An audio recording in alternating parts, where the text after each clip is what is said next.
That was nice. That was beautiful. Oh, I know, right? Prayer is a wonderful thing. Okay.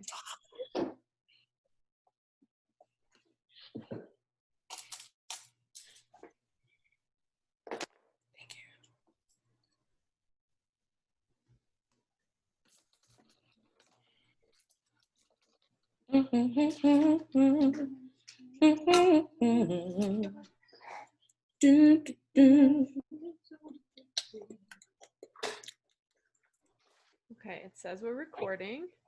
Woo woo. And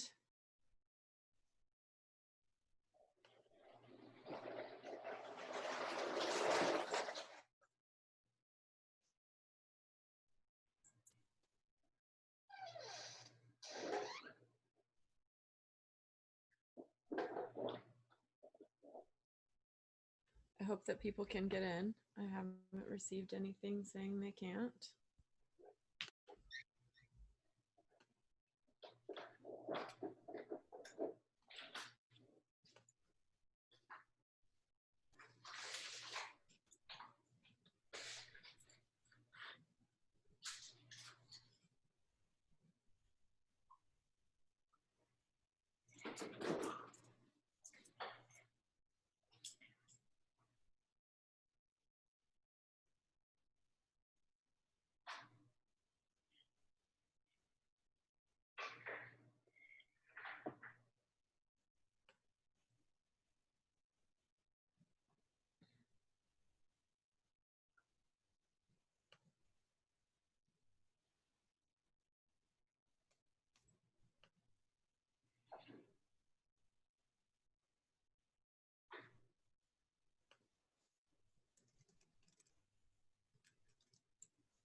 Mm-mm.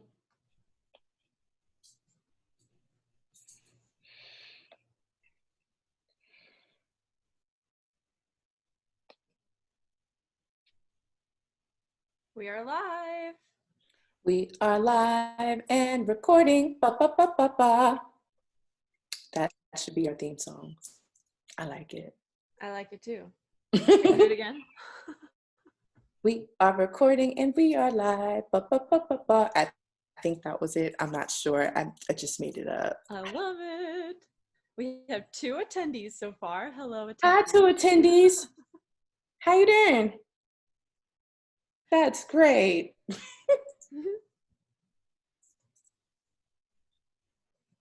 3. 3 attendees. Ba, ba, ba, ba, ba. Welcome. Come on in the room. That's how Auntie Tab sing it. Come on in the room.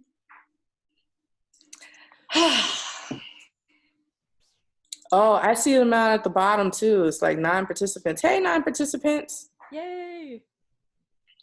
Yay. I wonder if I can see how many people are live on Facebook. No idea.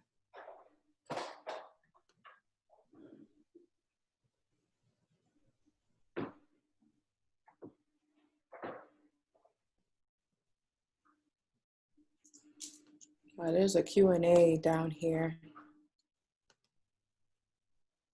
Oh, already with questions. Whew. Woo.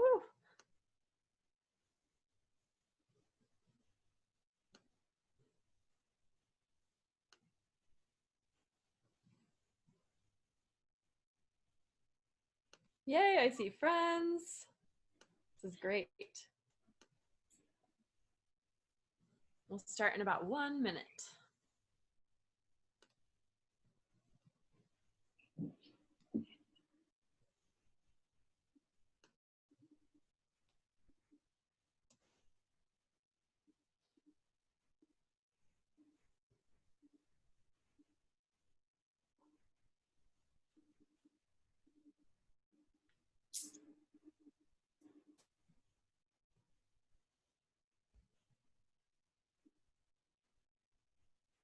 Waiting for the 2:00 and then we'll start. Mm-hmm. Okay. Hi, everyone. Welcome to our first ever webinar. This is my first webinar. This is Jasmine's first webinar.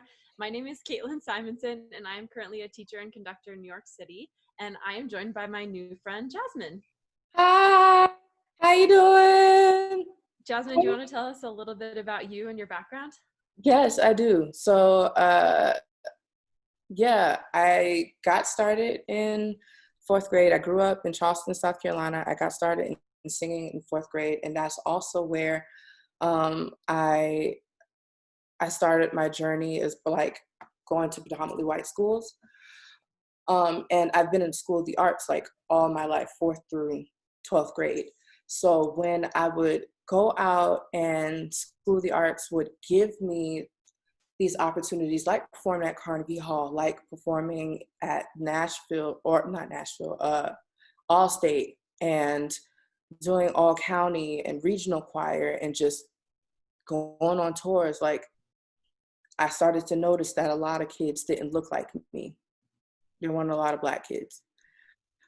So eventually I said, you know what? It is now my mission to offer the same quality music education for Black and brown kids. So that, and I interview for jobs with that intention. So it's now my lifelong mission, and I am the passionate Black music educator. I love it. So our intention, Jasmine and I have had several conversations kind of in preparation for this public one. And our intention with this webinar is to have a public conversation about race as it pertains to choral music. We have prepared a couple of questions that we think are on the minds of a lot of conductors at the moment. And at the end of our discussion, we'll open the floor to questions. So please feel free if you have specific questions to put them in the Q&A, and we will get to some of them at the end. We also want to acknowledge that the racism and systemic issues that have plagued our choral world for so long will not be solved by this one conversation. This has to be ongoing. So Jasmine and I have already discussed continuing these conversations in the coming weeks and beyond. So if your question is not answered today, just know that we'll do our best to get to it in later conversations.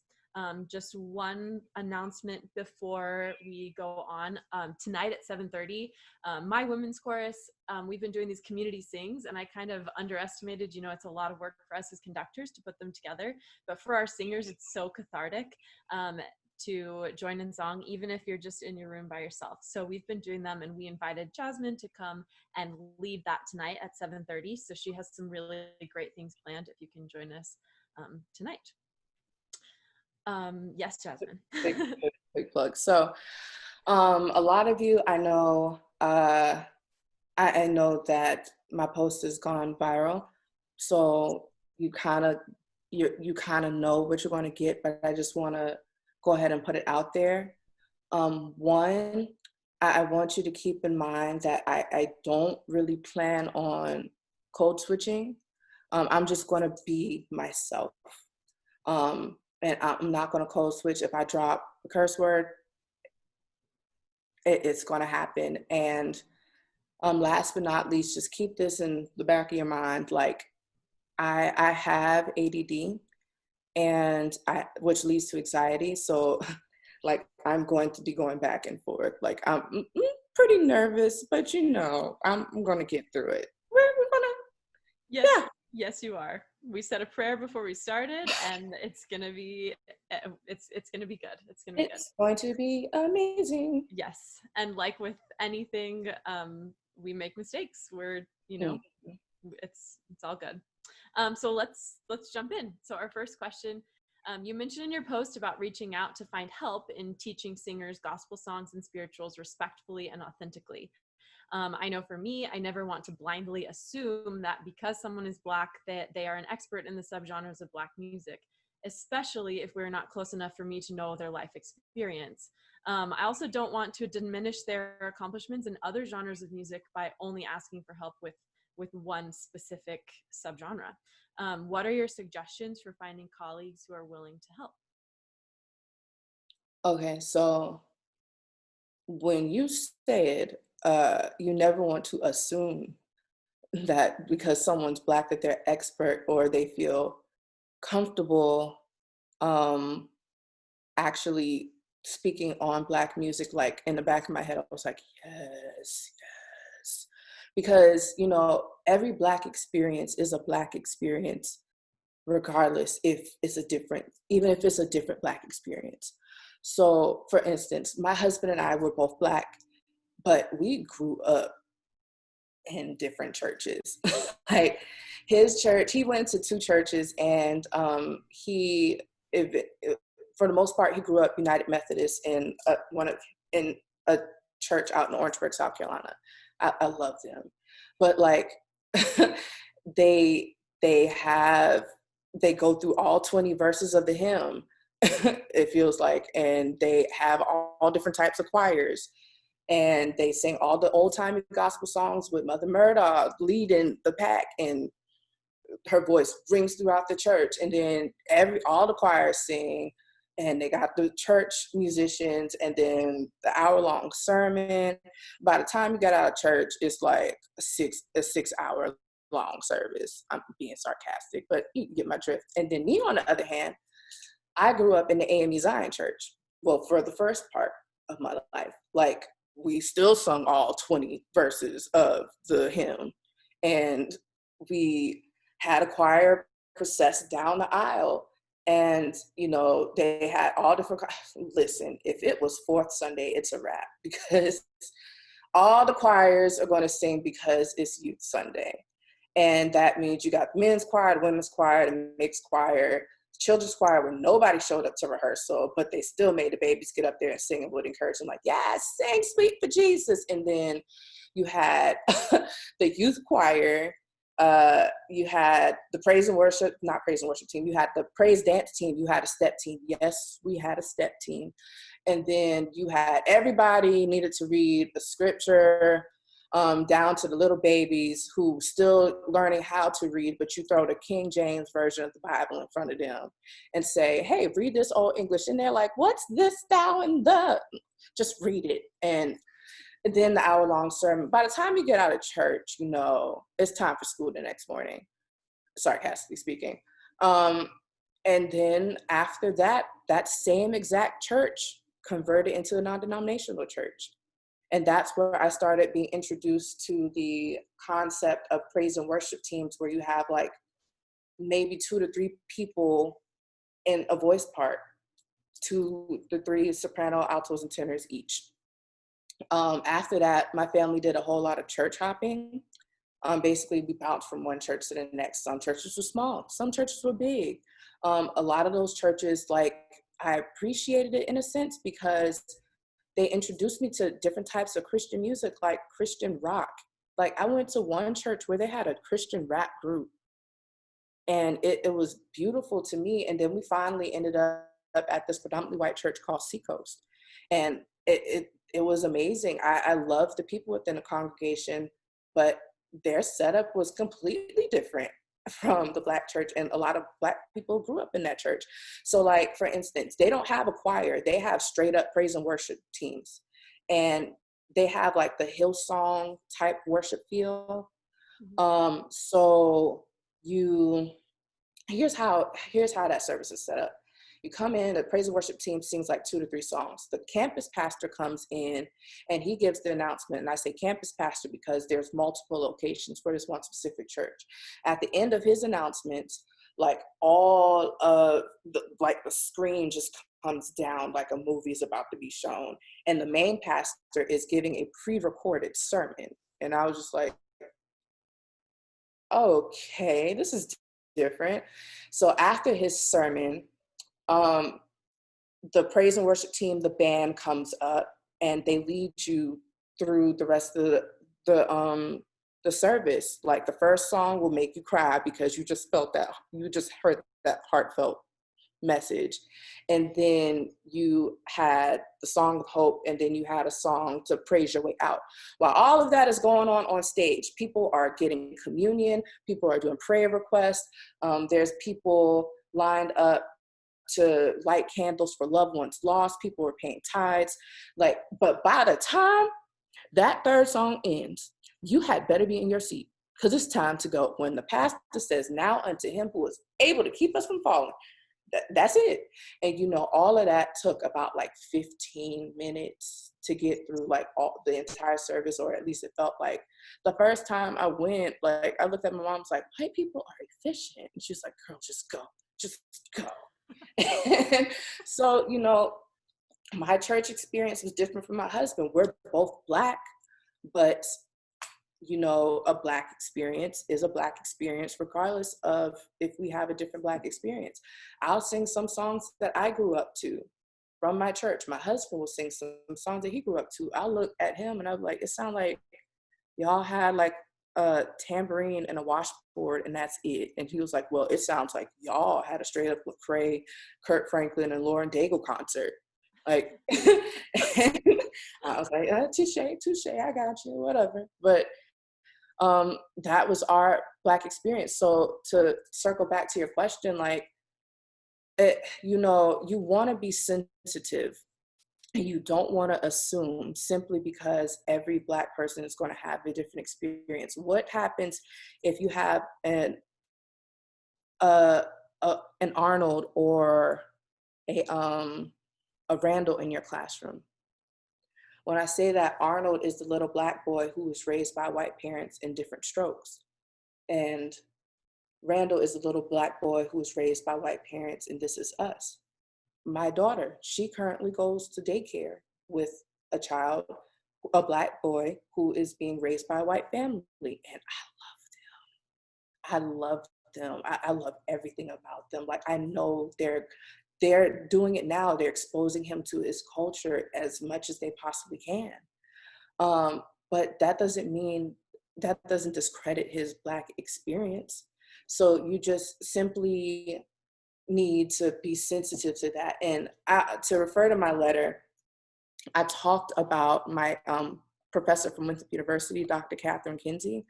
I loved her and I respected her. And because she was so willing and open to like truly getting to know her students, not just her Black students. Like, people talk about all lives matter, but they don't really mean it. Like, in Dr. Catherine Kinsey's room, all lives truly mattered. Like, my Black life mattered just the way it was. Their white life mattered just the way it was. Like, everybody's life mattered. So when she thought about it and she was like, Alex right down the, he goes to church right down the road in Columbia. Like, he's the minister of music for his Black church. Austin, he started a whole gospel group on campus, Woo Vision of Praise. Like, she knew what she had in her classroom. She also knew that Angela, who's a beast on the let me tell you something. Little white girl Angela, her fingers move like butter across the keyboards, honey. And it gives me life just listening to her. But she knew that Angela was homeschooled until she got to college. She knew that Colin, he went to school right down the road and he has the voice of Domingo. So let me go recruit some more kids, let me go recruit down the road. She knew that Zach, he's a history major, but he loves music and is so passionate about it that he's going to continue to be in chorale. So like our lives truly matter. She built those relationships. It wasn't about just, oh, let me see what they can do so I know what I can do. No, it was like she truly cared about us. And the fact that she was so willing to like come to us and say, look, I'm not perfect when it comes to this, but y'all have more experience than I do. And I want to treat y'all's music with respect and have an authentic sound. Like, that meant so much to us. Like, it just meant so much. And when kids know how much you care, they will do anything for you. If they know how much you care and your intentions are good, they will do any and everything to make sure that you have what you need. So get to know your kids and affirm their gifts and their talents. So if you know that, this little boy in my choir, he wants to start a gospel group. And he's grown up in the church all his life, and he knows how to run gospel rehearsals. Let me give him that opportunity to practice his gifts. But you should also know that this other little boy, he grew up in a spiritual household. So they're not like big on Christianity, but they're really spiritual in their journey, and he's still a good person. I also know that this little girl, she's my alto section leader, and she appreciates the fact that I'm pushing her in her gifts, but I better not like push her in front of the classroom at the last minute, because she not gonna do it. But I know that Jessie B from the 803, she stay ready. Like, she's gonna come down at any given moment and lead rehearsals. And I also know that Jemiah, she's always going to speak her mind, and she's going to stand for what's right. And she gets it from her mama, who just so happens to make the best pork chops I ever tasted. Like, it's a beautiful thing. Like, just know your kids and know their gifts. Now, as far as what you should do, as far as resources are concerned, don't get it twisted. It's important for you to know your kids' gifts and be able to affirm them. That's a great thing to be able to do. But at the same time, it's your job and your responsibility to seek out these sources. It is absolutely your job and your responsibility to seek out these sources. I don't know where to start. Okay, baby, start with what you got. Use in your hand. What's in your hand? A phone. What's in your phone? A YouTube. Oh, you know what? I'm thinking about possibly singing Let Everything That Hath Breath by Keith Hampton. This is a concert gospel piece. Is there an actual gospel song that has the same title? Let me search on YouTube. Oh, what's this? FAMU's choir is singing this song, Let Everything That Has Breath. Let me listen to it. You know what? This is a different arrangement, but I'm hearing some nuances that I can really add to like give the piece authenticity. Let me dig a little deeper. Who arranged this? Who is Twinkie? Twinkie Clark. Let me look. The Clark sisters. They're legendary. They're pioneers within gospel. They have Grammys. They do master classes. Whoa, wait a minute. They have a biopic. Here's what I'm gonna do. I'm gonna teach a whole unit on this. After the concert, I'm going to let the kids enjoy themselves, have snacks, but sit down and watch this biopic so that they can learn even more about these beautiful Black queens who paved the way for a lot of gospel music. Like, it's stuff as simple as that. You still have in your hand the phone. Call up some of your local high school directors who may, whether they're white or Black, just because you're white doesn't make you wrong. If you know, you know. Like, you know how to add nuances and add authenticity to it. There's no problem with that. And do some joint concerts and clinics with them. So if you know, like, your local high school has the capability of singing these gospel songs, well, okay, let's do a joint concert and clinic to where you teach a couple songs, or you work with them on a couple songs. I work with them on a couple songs. They both get that experience of working with a different conductor, and we get the throw concert.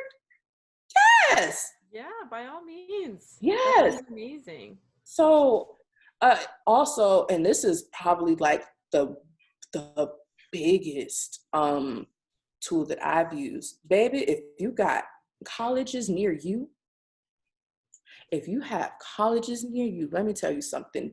There may, whether they're white or Black, they may have somebody who's really good at working with kids on like the articulations within concert gospel, Negro spirituals, gospel music that you're looking for. It could even be down to like the person who's over your collegiate gospel choir. But baby, listen, if you have an HBCU near you, how dare you not reach out and soak up all the intellectual property you got? I lived in Orangeburg. I worked with the local high school choir for 3 years, and I not only had one, but two HBCUs near me. How dare I not use them as a resource? How dare I? I literally used to have, and I love this lady with all my heart, Dr. Lori Hicks. She used to come and work with my kids. She's at Kentucky State University now. She used to be at Claflin University. And she would come work with my kids. And then on top of that, she would bring her voice students to come work with my kids. Let me show you what I just did. not only are my kids getting an experience, the college students are getting the experience. Then on top of that, the college professors get to recruit from a local high school, and they can offer my kids, see them, they can offer my kids, they can offer them scholarships. And you know what I'm doing in the background? Hey, you need some water, you need some snacks, y'all need accommodations, you good, you good, you good, you good, you good. And boom, like I'm sitting back and I am simply soaking up all the intellectual property, because when they leave, I need to make sure that my kids retain what they just learned. And I need to have that in my toolbox. So by all means, please invite your colleges, especially if you have HBCUs, and don't just invite them for work with for a specific genre. Like HBCUs, they can do it all. The same way that there are college professors within PWIs who can do it all as well. Okay, And of course you pause it have, for just a sec. okay, yeah, So sorry. you've introduced me to a lot of acronyms in just the 2 weeks that we've known each Oh, other. I'm sorry. Can you just do tell us what HBCU is and PWI?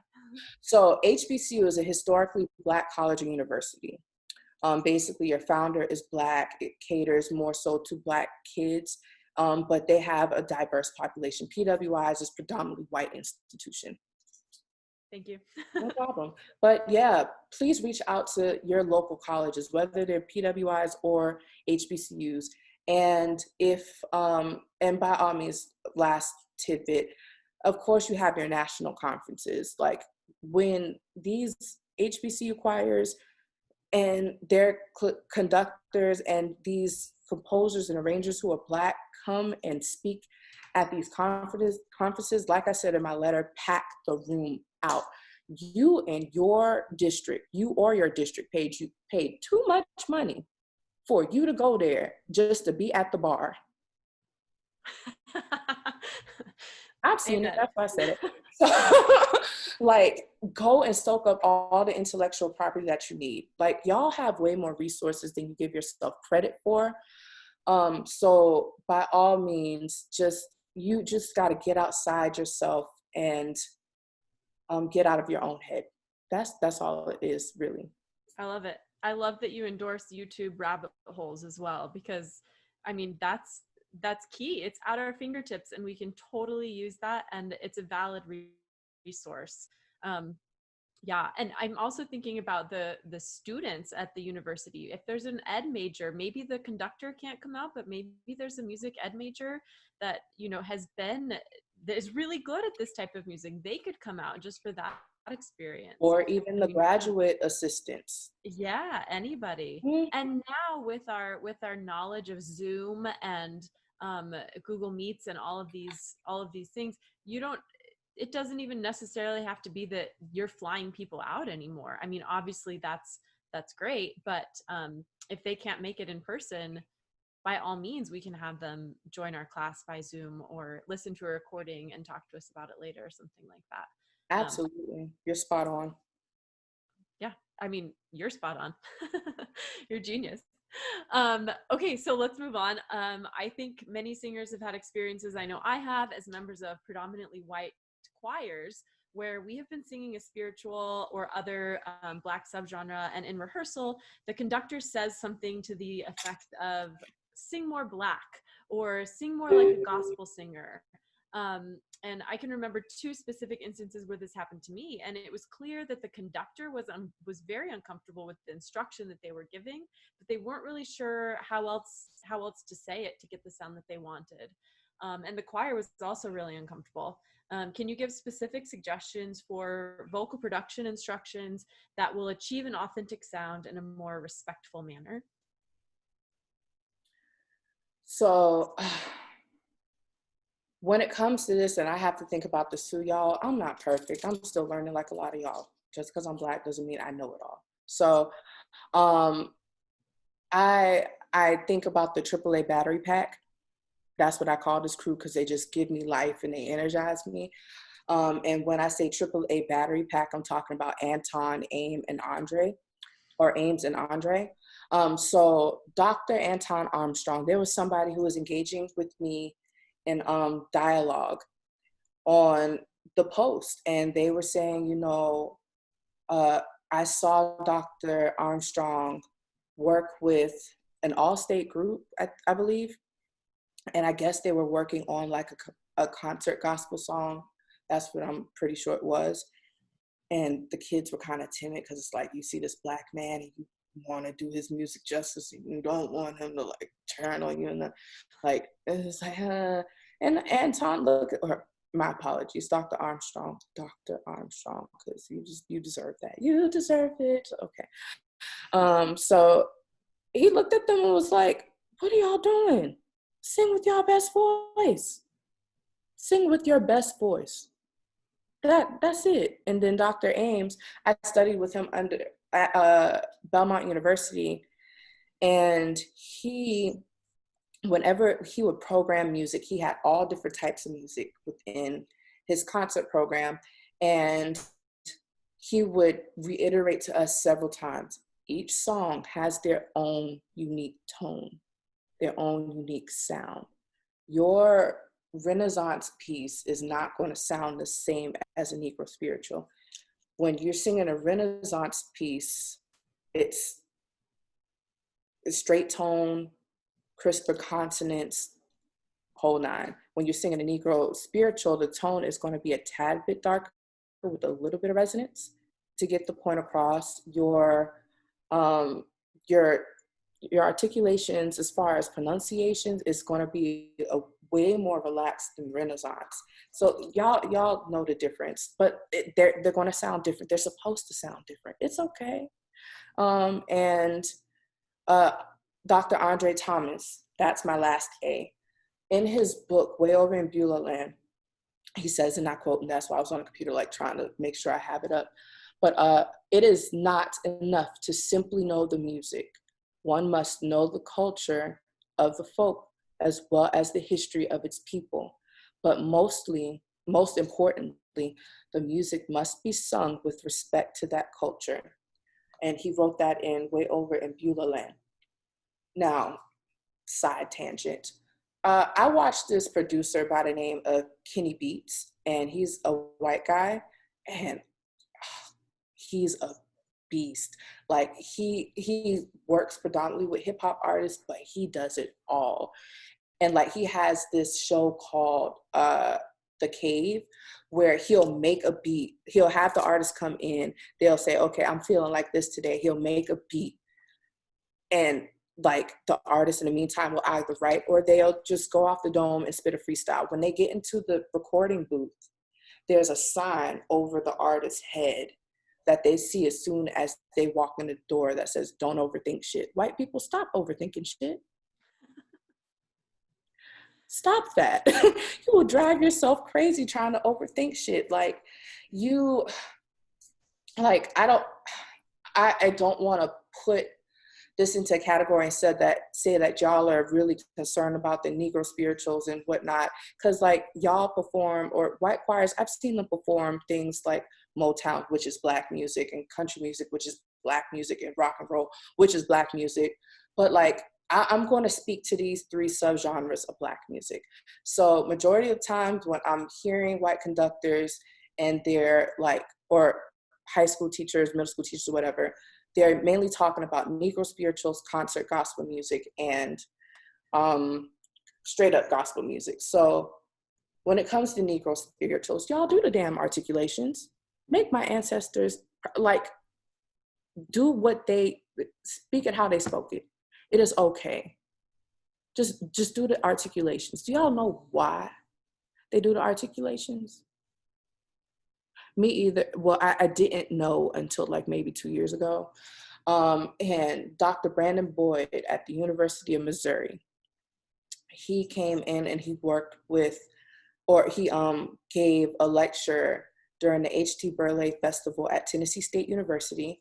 And Patrick Daly, shout out to you. Like that, I love that festival. It's amazing. And he came and did a clinic and he talked about where the dialect came from.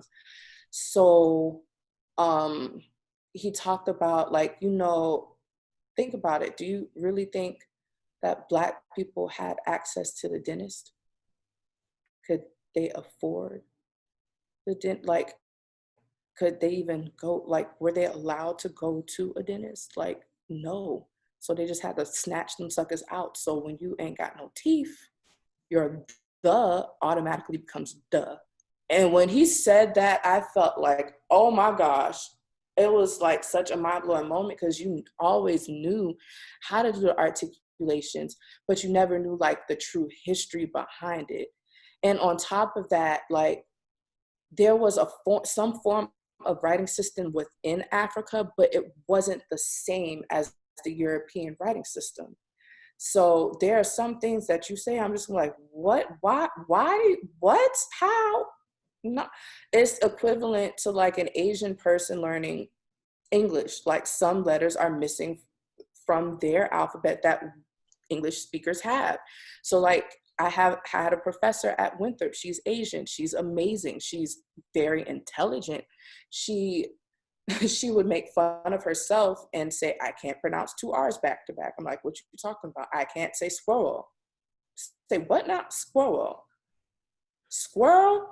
Yeah, I can't say squirrel. I was, oh, interesting. I never knew that. Like there's just a difference in the alphabet. But does that mean my professor is stupid or unintelligent? No.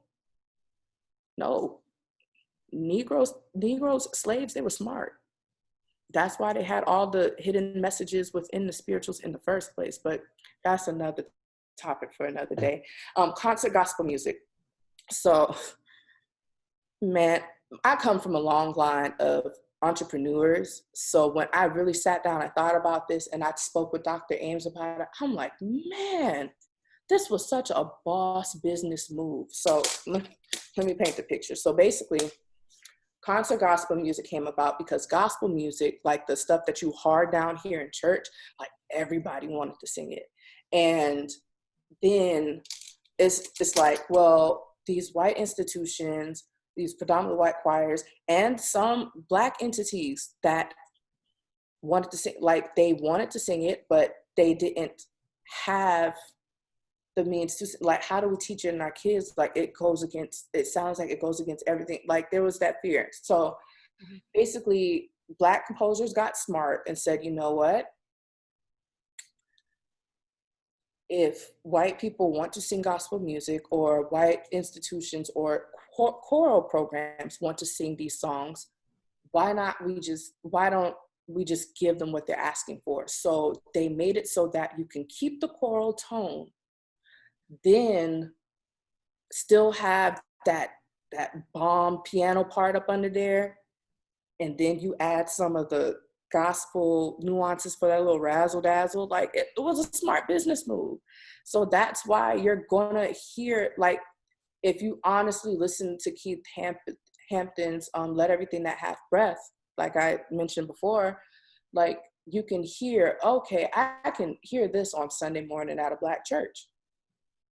And then your gospel music, listen, you thought that lining up chords and listening to and notating Eric Whitaker was tough? You will drive yourself insane trying to notate Black gospel music.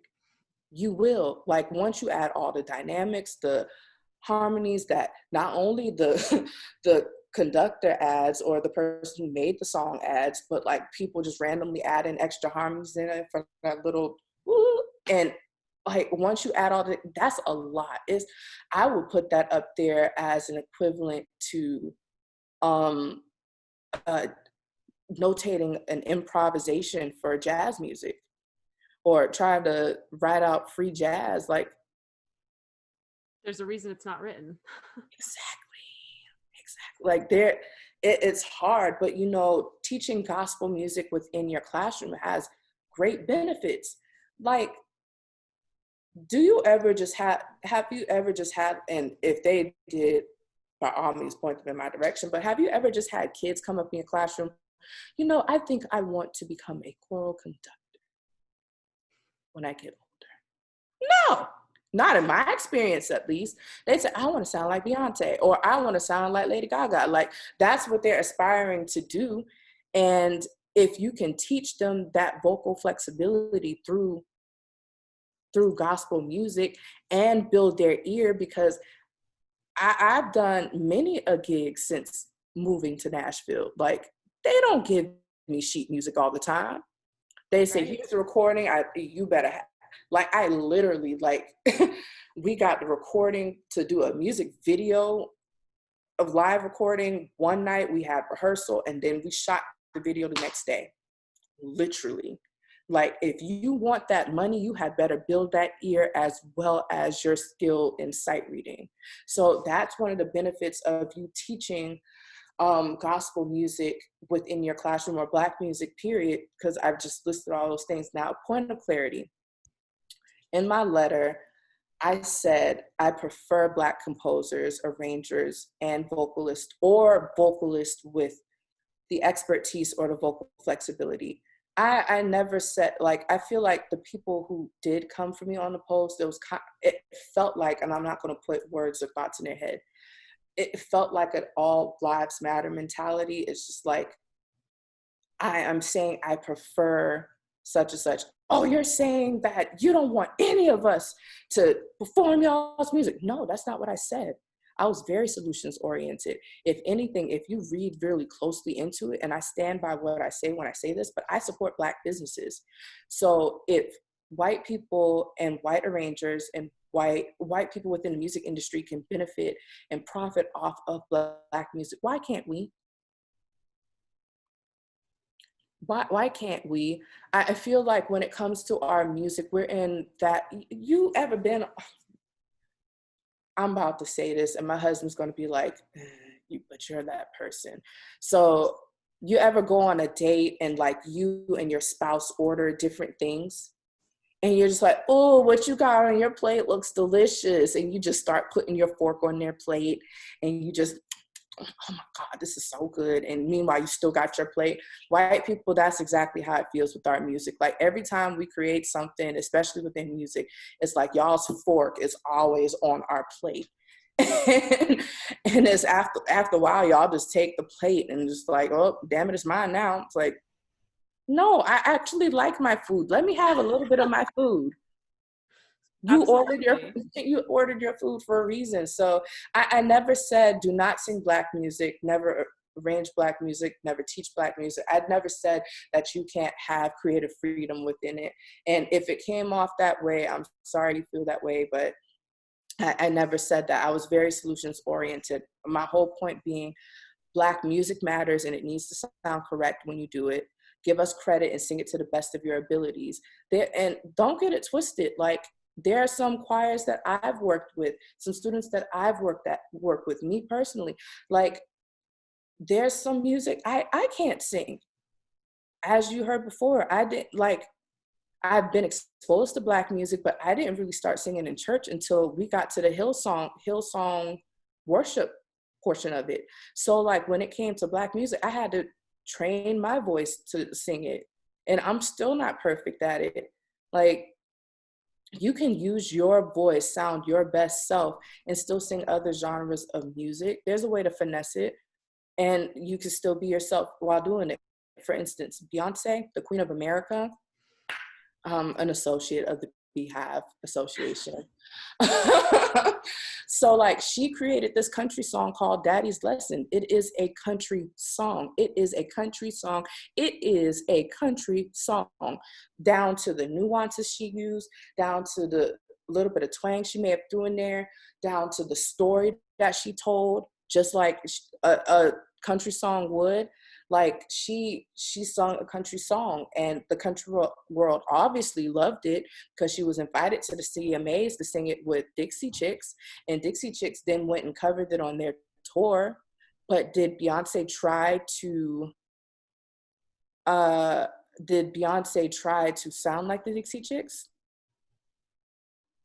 No, she tried to sound like Beyonce. So I say all of this to say, just think about the three schools of thought, the AAA battery pack. Anton, sing with your best voice. aims every song within Black music period should sound different. And Andre, pay respect in some way, shape, or form to Black music when you sing Black music. Yes, thank you so much. I think, I think it's empowering to me. I've been a little bit having this white perfectionist mentality that because I don't feel completely adequate teaching it, that I can't teach it.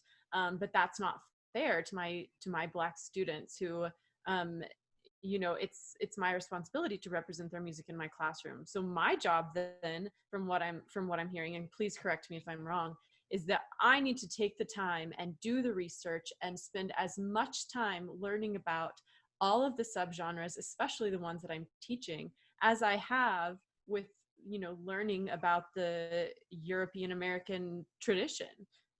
Right. So just to touch on your point real quick, and this is not going to be perfect, but for instance, let's go back to the gospel music. So if you have that choral tone,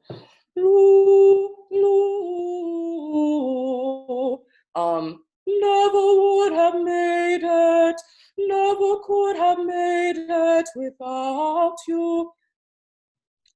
Let's think Stefan to Urkel in a sense. So for those of you who don't know what I'm talking about, Family Matters. So there was this nerd named Steve Urkel, and he had the suspenders, popped the suspenders, and like, did I do that? Like, and then he wanted to impress this girl. So every once in a while, he would go into this machine. He would come Stefan, like, hey, how are you? So find that balance between your Stefan and Urkel. And you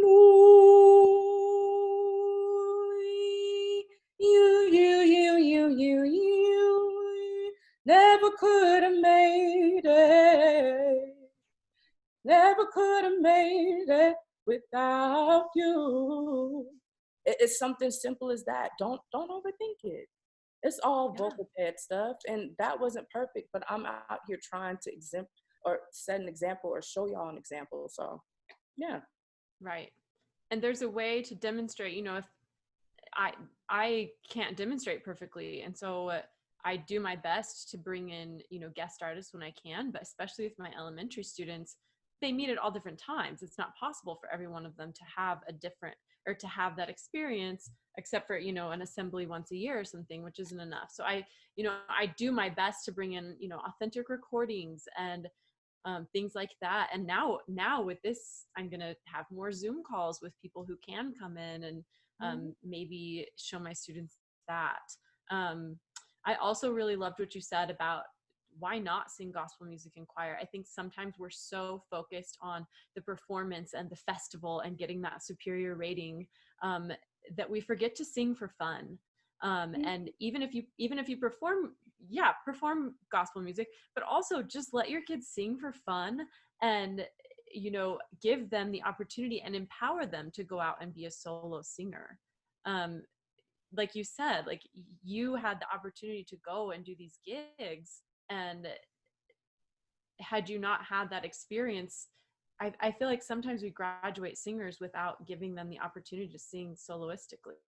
Does that make sense? Yeah, and just to touch on your point, this is nothing like I knew exactly what you meant, but when people say that specifically singing Negro spirituals are fun, it's offensive. And I'm sorry, I did no, not no, mean no, no, Negro no, no, no. And spirituals. I knew exactly what you meant, baby. I charged it. You're learning, and that's all I'm asking you to do. You're doing an amazing job, Caitlin. But it it comes off as offensive because my oppression or my ancestors' oppression was not fun. And I feel like that's a whole nother seminar, but just that tidbit, just when like if you enjoy singing spirituals, by all means sing it, boo boo. If you enjoy singing gospel music, like cool, it's uplifting and whatnot, but yeah, just keep in mind the meaning behind it. But I understood what you meant, and I was just saying, since I had the space and opportunity to say it, I just came out and said it. Yes, thank you for clarifying, No because problem. of course I meant only, I did not mean that. Absolutely. You got it. I hope everybody else got it too. This is the scary thing about recording these conversations. Okay, are you ready for the next one?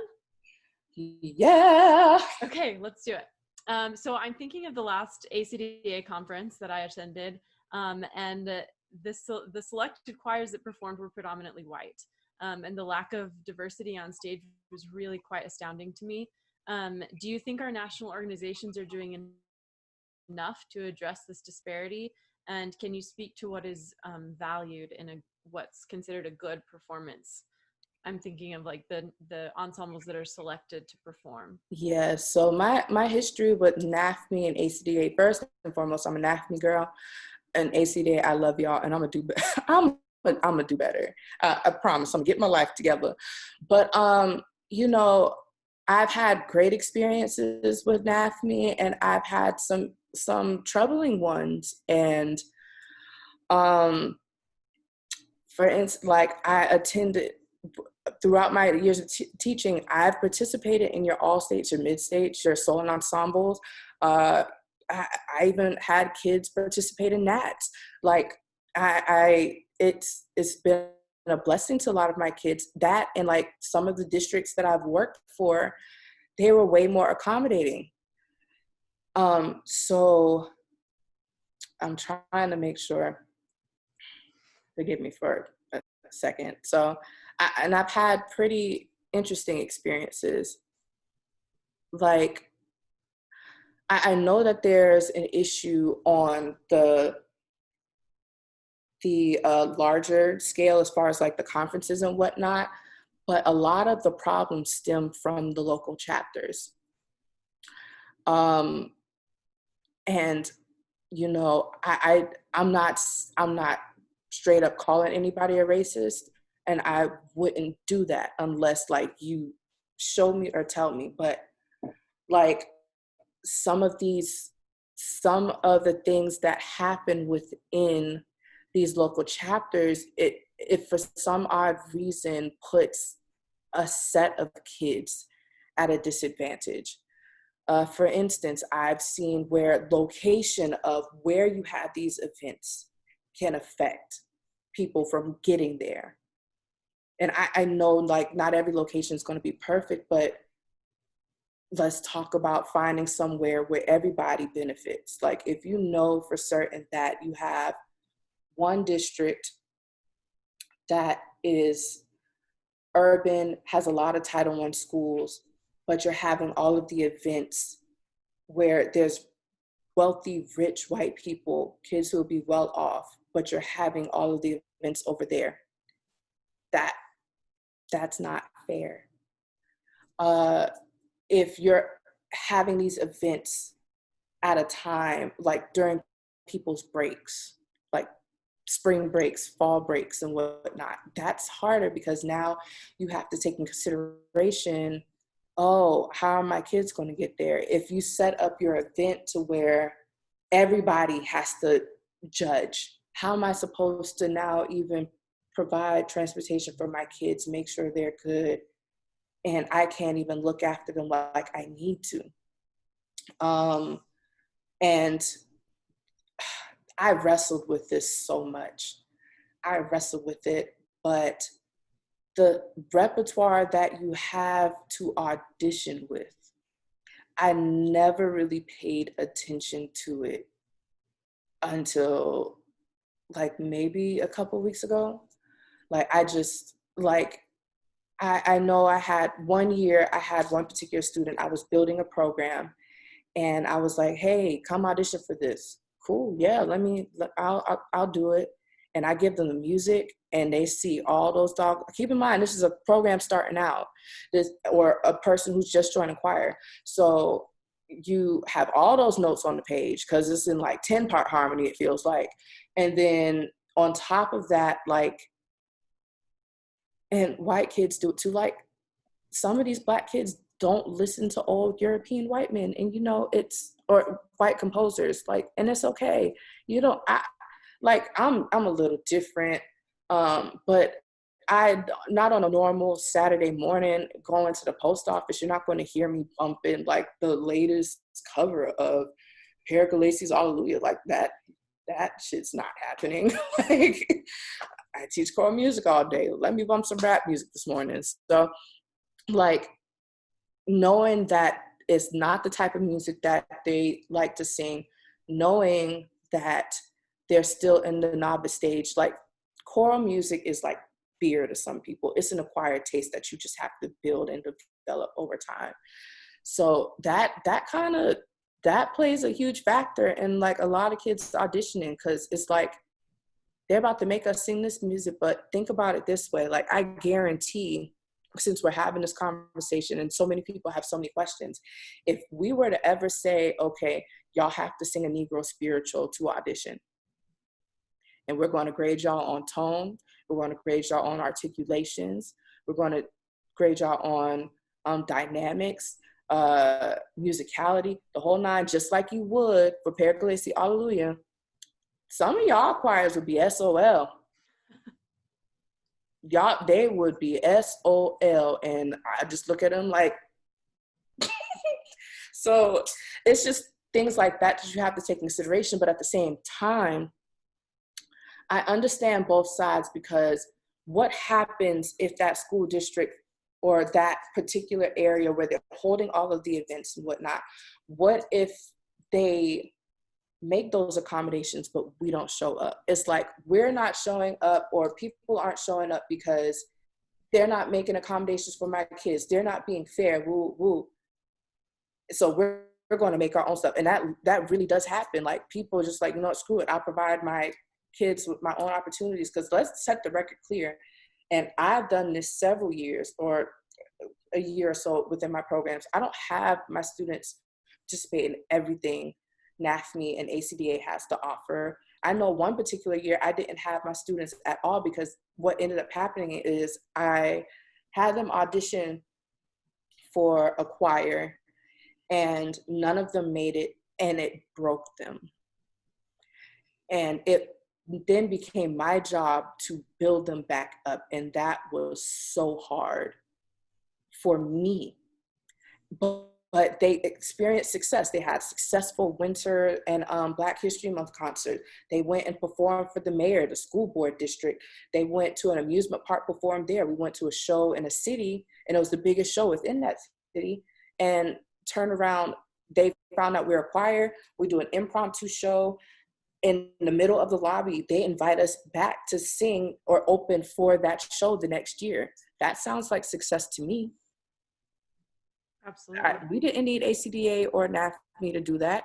So like, we got to sit down within our local chapters. And when we go and we have these sit downs, it's not just some, oh, okay, we hear you, we'll get back to you as soon as possible. Don't brush these people off.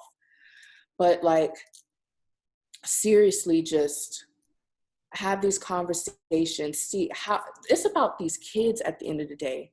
How do we get them to truly get the experience and not just provide equity, but justice? Equity is when like you heal the wound, but if it were to happen again, you wouldn't know what on earth to do after like it happens again. Justice is when you find the solution for that problem then, and for problems that could possibly arise in the future. So we need to start with the local level. Now, as for the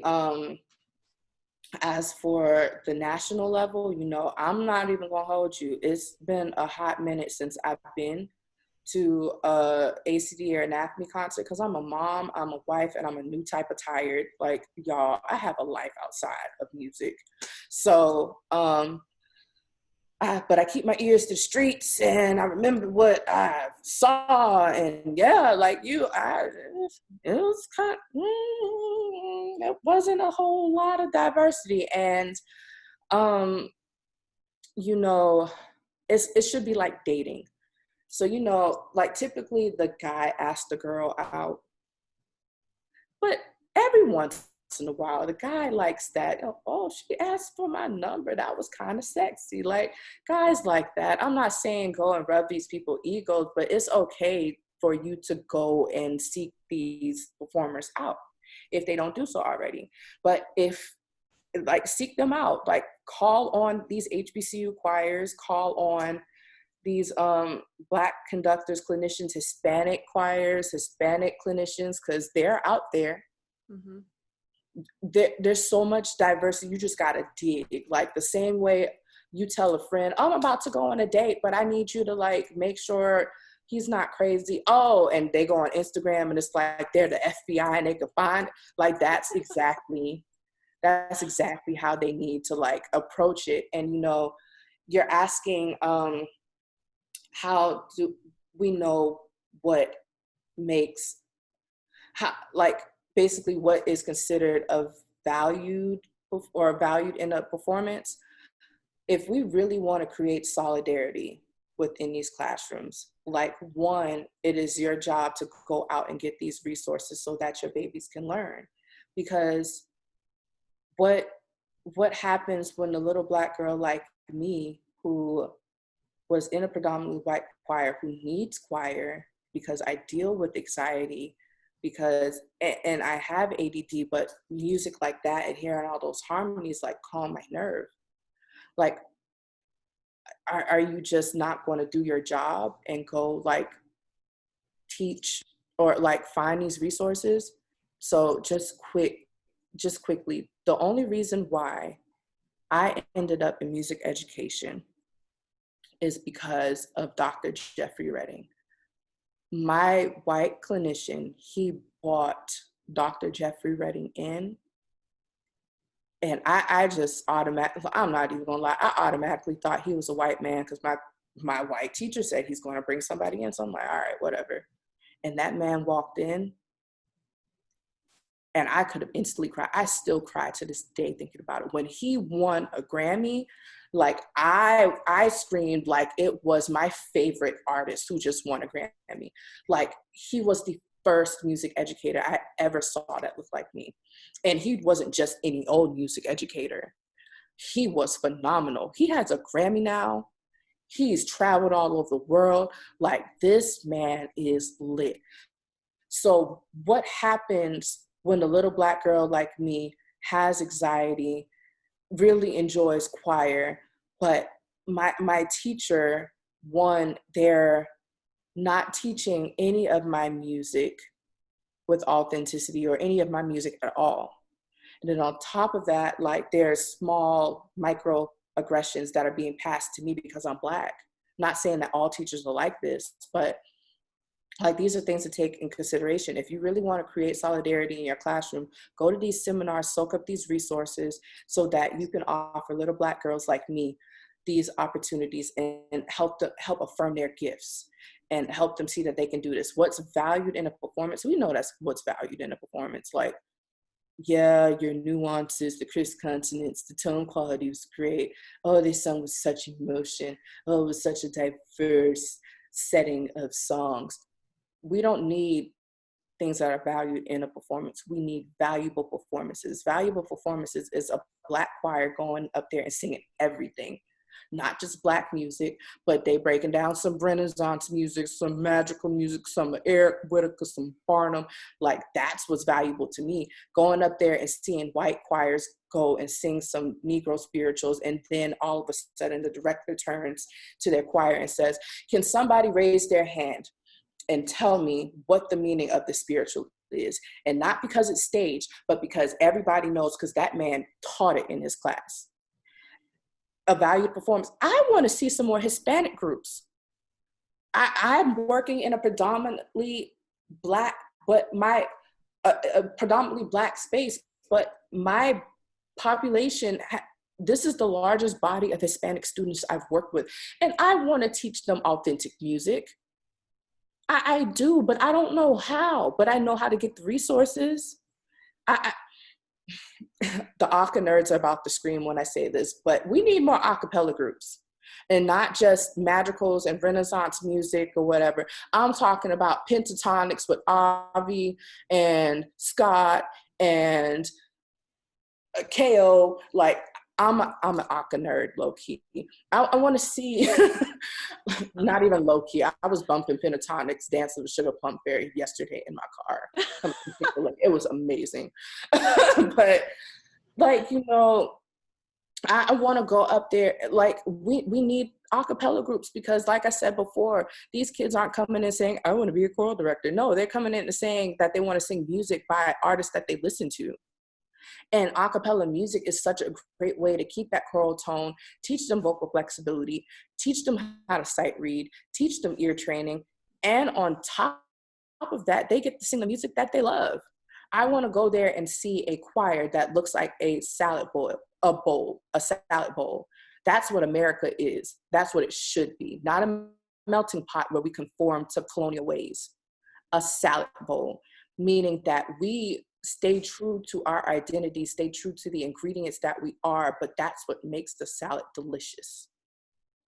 That is what makes salad delicious. So make sure you're getting these resources so that your kids can dream bigger than the classroom. Equip these kids with as many resources as possible so that you can allow them to dream and help catapult them to the stars. I love it. That was amazing. We're quoting that. That's gonna go viral. Make it on a shirt. I get profit. You're changing the world, Jasmine. I'm just keeping an eye on the time, so I think maybe we should jump to some questions from the Q&A panel. All right. Do you want to address the one that I emailed to you from Amy about the national anthem? Yeah, can you read that one more time? Because I'm ready to address it.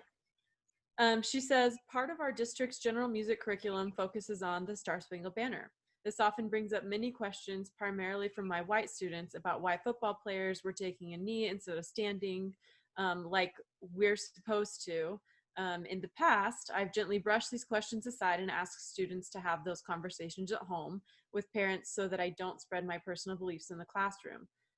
We only focused on singing the first verse, but I always feel uncomfortable teaching it because of the ties this song has to slavery, especially in the later verses. How do we, especially as white teachers, respectfully approach teaching the Star Spangled Banner and make it safe and inclusive for all students, especially when conversations about protests arise? I know that there will be many more questions in this unit of study now that the Black Lives Matter movement is gaining momentum, and a lot of social media coverage, and a lot of media coverage, not only locally but on a global scale. I'm going to answer it to the best of my abilities. Absolutely. So I think it'll be a great unit personally to teach I wonder sometimes if people honestly knew what Kaepernick was doing. Because at first I was just all for the movement, but I never knew like the meaning behind it. And I just knew that he was protesting police brutality. But when you broke down like his intentions behind it, like the way he set it up, I was like, okay, I truly get it now. So there's some videos on Facebook from theroots.com and some other places where they talk about it.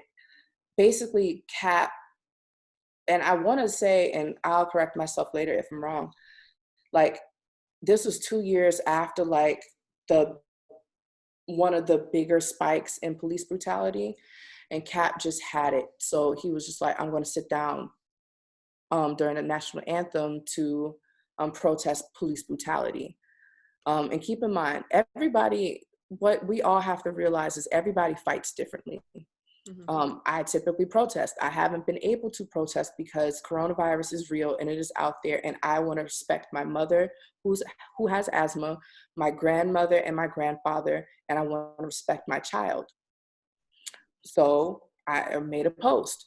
Other people have been having conversations that need to be had. Like everybody fights differently. This is the way that Cap chose to fight, especially because, and it was still brave, especially because like the NFL had such a tight grip on what they could and could not do.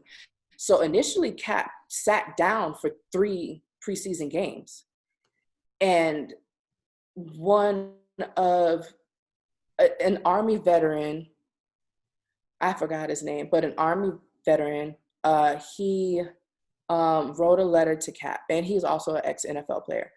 He wrote a letter to Cap. Just so happened to get to him. They sit down and they have dinner. And basically, this Army veteran was very understanding of what he was trying to do. But he said, instead of sitting down and it coming off as disrespectful to people, why don't you take a knee? So that way you can still protest, but it's still respectful to those within the military, because it's representative of it's what they do at the grave site of a fallen soldier. He's taken a knee for fallen victims to police brutality. So teach that history behind it. It's not something that I just came up with off the dome. I watched the video. I paid attention to it. So show your kids this and tell them, like, it's the first verse of the song is patriotic to an extent, but the rest of it we're not going to sing because that's not what our country should be about. Or just say it's inappropriate. It's not cool. And, if you have that one child, which you probably will. So why would we sing the first verse and knowing the rest of the verses? Well, honey, like we're going to just sing the first verse. And I understand your concern. I really do. But until like we as a country come together and say one or two things, either we're just going to adopt the Black national anthem, lift every voice and sing, because that's the one that makes the most sense and everybody can sing it. And if you're white and you're choir, because this came up on a post and somebody asked about it, I was like, yes, baby, teach them the song, teach them the history, do it. Right. You have to do it. Right. Do it. Like until we come to agreement saying that the Negro National Anthem is what we are going to sing, or we come up with another one, like, this it. So that, I hope that answers your question. Like, yeah. Do you think that in a unit where you're teaching the national anthem that we should also teach Lift Every Voice? Amen. Yes, sis, 1,000 times yes. I went to a protest and we sang Lift Every Voice and Lift Every Voice, and I was very surprised at how many people did not know the words. A lot of people knew the first line, but again, we should not be graduating students who don't know the words.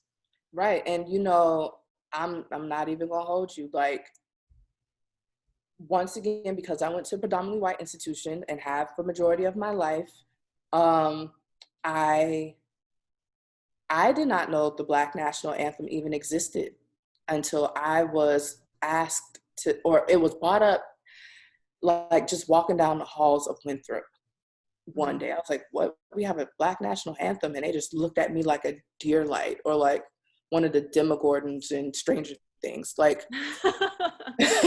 and I was like, what? And then I was asked by a Black fraternity to come and sing the Black national anthem. So I had to learn it.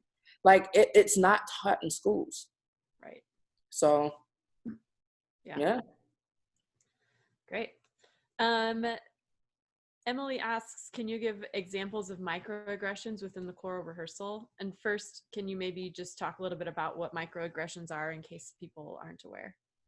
Microaggressions, from what I gather and from what I understand, like I haven't looked it up, but just based off of the context that it's been used in, it's basically like small nuances or like low-key nuances of like, I'm mad at you, but I'm not going to tell you up front, or I'm racist and I'm not going to tell you up front, or like, I don't want equality for all. So I personally,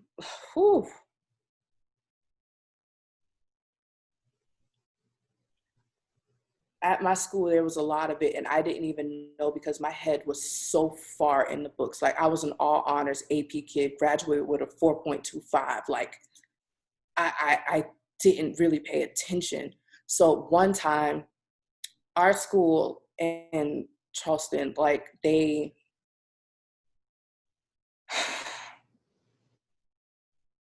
it's frustrating to even think about, but I'm gonna go through it because people need to hear this.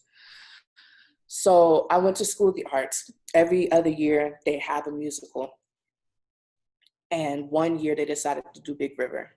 keep in mind, we have enough Black kids to do it. We have enough white kids to do it. But like, I went to audition, but I got a part as an extra, but it was pretty much either you're like the head slave that's shown as one of the main characters, or you're just a slave. I was like, I'm not feeling this. I'm not about to stay after school just to practice being a slave. That's not happening. And people loved it. It was great. Like, don't get it twisted. There's a few bops within Big River, and I'm just like, all right, but y'all, this is still not the move.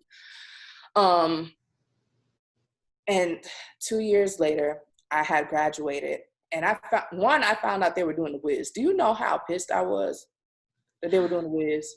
Like, are you serious? So they were doing the Wiz, and we had enough Black students to fill out the main characters, had enough white students to do whatever. Do you know that they made Tin Man white, and they had a Black and white Dorothy? The Black Dorothy performed for the schools during the day. The white Dorothy performed at all of the evening shows. They said they did it to make it fair. What? Wow.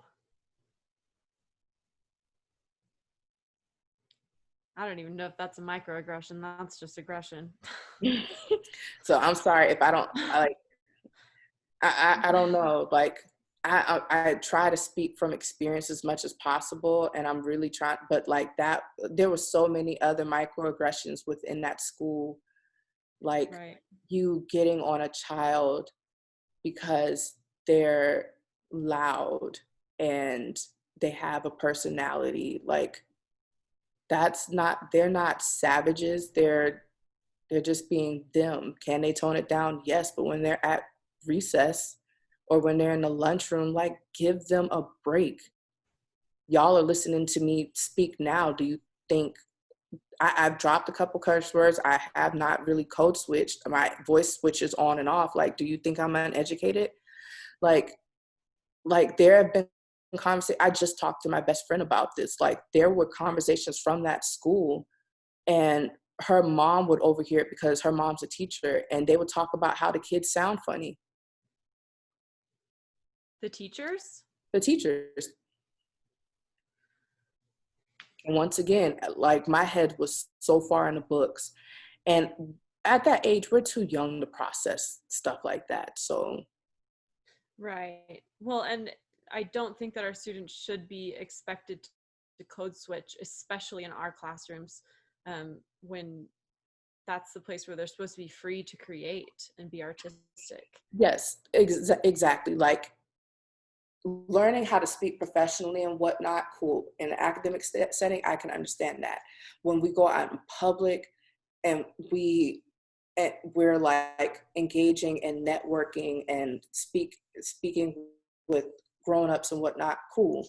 But in the music classroom, like, let these babies be themselves. Like, I used to beat myself up all the time, and I would wrestle with it. And it's, once again, because a lot of these predominantly white institutions that I've attended, they teach this conservative look. So you have to make sure your hair is dyed a certain color and no piercings in the face and whatnot. Am I really about to sit a curé down because she has her hair dyed pink because it is her birthday week and it just so happens to be the week of the concert? But she's been at all the rehearsals. She has the uniform. Like, let that baby sing. If someone in the audience has a problem with it, so be it. Like, that's their problem, not ours. Are they really looking at you saying, oh my gosh, this choir probably sounds so good, but her pink hair is distracting? No, you need to get that checked out. You need to get that checked out. Like, let these Black kids be themselves and have the accent. So what if they sound different? Y'all listening to me, I'm code switching. I've said a few curse words. Do you think I'm unintelligent? If they look different, so what if they dress different? You know what looks crazy to me sometimes? Why are you wearing a big shirt with Birkenstock sandals that look like the ones that Jesus walked in? and a flask. Visco girl, like what? Baby, what? No, baby, what are you doing, baby? Like, so what if they're loud and they crack jokes every once in a while? You think they're savage because they have personality? And don't get it twisted. I know this interview is going long, and I feel like we're having a good time. So, um, white people, y'all got y'all issues too in y'all music classrooms with behaviors. I went to national choir one year. Three of my boys, three of my Black babies, shout out to the big three, my basis for life. They got into national choir and it was time for them to perform. I look over and I see this white conductor or white teacher, she's sitting with her kids. And I'm just like, come to find out, those same kids had skipped rehearsal and decided to be in each other's room. Little white boys, little white girls. And the teacher was furious. And she was like, look at that. Y'all should be down there and y'all are not representing your school well, blah, blah, blah. I'm like, yes, sis, discipline them now because you didn't manage their behaviors earlier. Look, my little Black boys, I trust them and I know they're going to do the right things because I taught them well and they were raised really well. But I was on my kids like Trump on Twitter. Where are you going? Where do you think you're going? Like, you better be in rehearsal. Do you have your pencil? Do you have your water? Do you have your binder? Where's your music? Do you have a highlighter? If you don't, I can go to the nearest store and get, because I need for you to understand this music. Like, yes, these kids, you raise them well, you teach them well, but they're still kids. Right. Like, manage their behavior so you don't have to discipline them later. Right. I love that. Well, I think I've learned a lot. I hope that all of our attendees have learned a lot. We have a couple of questions about when you have a choir of mostly white students, predominantly white students, and appropriation. I think that's a big topic though, so maybe we save it for the next time. I know we had talked about doing a talk just on that topic. So I think if that's okay with you, we can save that for next time.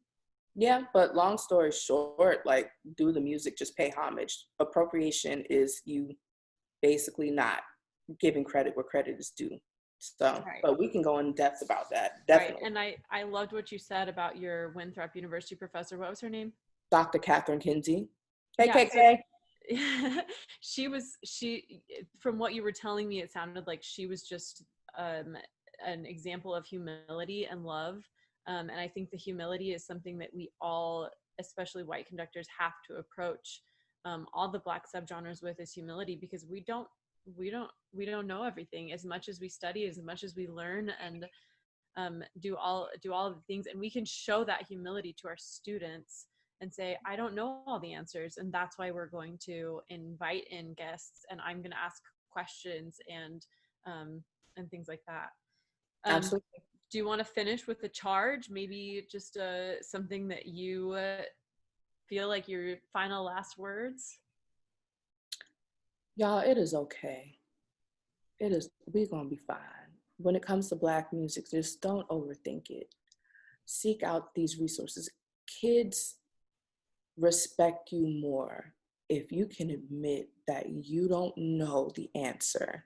And I put this in my letter. I don't know if I worded it like this, but they respect you if they know you don't know the answers, but you're trying to find the answers, because it shows that you're not perfect. And I feel like so many kids get so nervous around certain teachers because it feels like, oh, I have to be perfect around them. I have to know it all around them because they know it all. No, they will respect you more if you say, I don't know, but I'm willing to find the answers and get the resources we need to make sure you have what you need, than to have someone be prideful and just act like they got it all together and they miss out on that teachable moment. Don't be that teacher. Yeah, I love that. Thank you so much. I really look forward to the next time we can have one of these conversations. I hope that people learn from my mistakes as a white conductor, and I'm learning too. And I think, it's trying to just have these conversations publicly because we should all be having them. Um, The 7:30 session tonight, I'm posting the Zoom link now. So if you want to copy and paste it before we end the meeting, that starts at 7:30 Eastern time. And get ready to sing. Jasmine's asked that we bring a secondary device so that you can do a little recording so that she can have it, and maybe put together a little virtual, like Insta virtual kind of a thing so that, yeah. So if at all possible, if tech's not your thing and that stresses you out, just come sing and it'll feel great. But yeah, we hope to see you at 7:30. Thank you so much, everyone. Bye-bye. Bye.